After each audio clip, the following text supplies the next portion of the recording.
কুমিল্লার দেবিদ্বারে আল Medina general হাসপাতাল ও trauma সেন্টারে সন্ত্রাসী হামলা, ভাঙচুর ও লুটপাটের ঘটনার প্রতিবাদে ৩ দফা কর্মসূচি ঘোষণা করেছে প্রাইভেট হাসপাতাল ও ডায়াগনস্টিক সেন্টার মালিক সমিতি।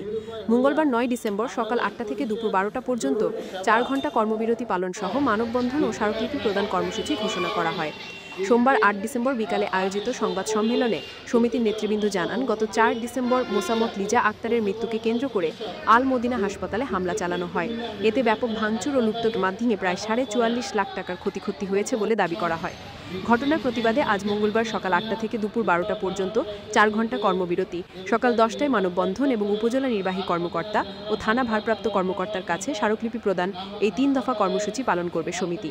সংবাদ সম্মেলনে বক্তব্য দেন প্রাইভেট হাসপাতাল মালিক সমিতির সভাপতি মোহাম্মদ তাজুল ইসলাম সরকার, সাধারণ সম্পাদক ভিপি ময়নাল হোসেন সহ সাধারণ সম্পাদক মোহাম্মদ আবুল কালাম আজাদ, সেন্ট্রাল হসপিটালের চেয়ারম্যান মোহাম্মদ আব্দুল আলিম সরকার, মোহাম্মদ তমিজ উদ্দিন, আল মদিনা হসপিটালের পৌর চেয়ারম্যান সুলতান আহমদ মুন্সি, জেনারেল হসপিটালের ব্যবস্থাপনা পরিচালক ডাক্তার শাহিন আলম সরকার প্রমুখ।